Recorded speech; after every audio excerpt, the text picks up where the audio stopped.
Let's see. Lily has a question about the beetles that are eating her Asiatic lily. Any ideas there?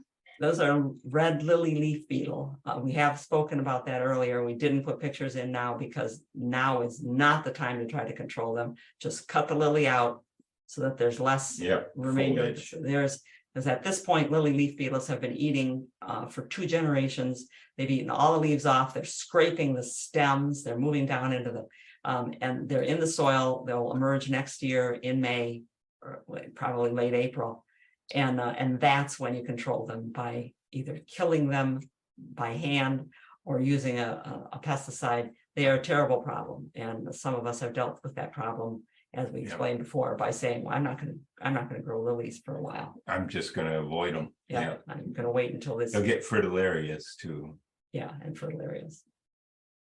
Another insecty pest, Lou is saying regarding euonymus scale.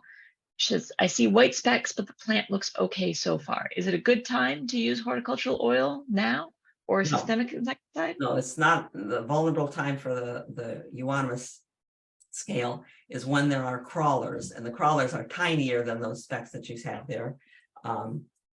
Let's look at, excuse me, Stephen.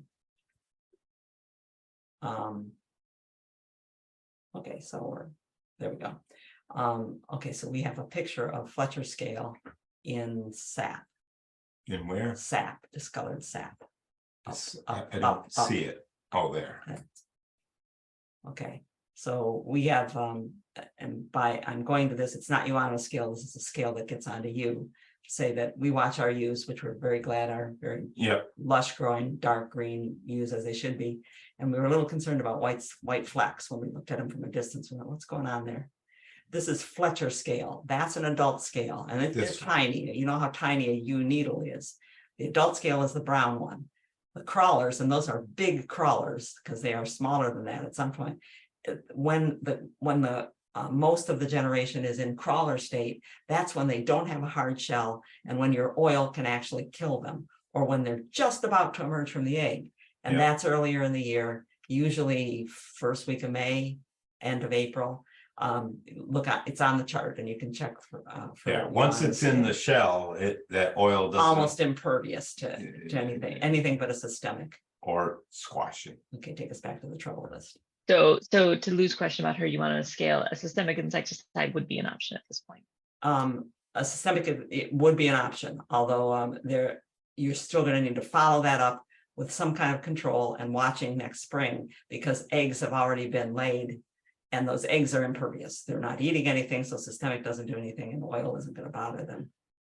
Okay, great. All right, let's start, Bertie. I think those are the buggy ones. So let's see what else we can get going here. Oh, we actually have another seed question I should have asked with the Baptisia. Susan says she has some Honesty silver dollar plants. They're biannual. I'd like to move the seeds to another place. How long do I let the seeds ripen on the plant before I can sprinkle in the area that I'd like them to grow into? Do I let them get brown, or can I pull the plant while seed pods are green and they will continue to ripen? You can pull the plant while the seed pods are green. There's enough moisture in that plant and they'll continue to ripen. It's almost hard to not move money plant around.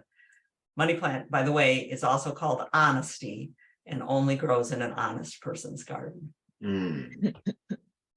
Excellent.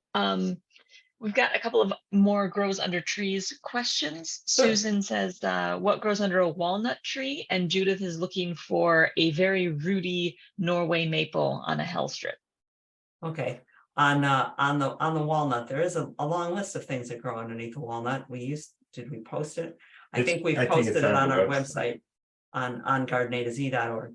But coral bells is one of them that grows well. Foam flower, the climbing hydrangea makes a great ground cover if you want to put underneath walnuts. But there are a lot of plants that do grow under walnuts.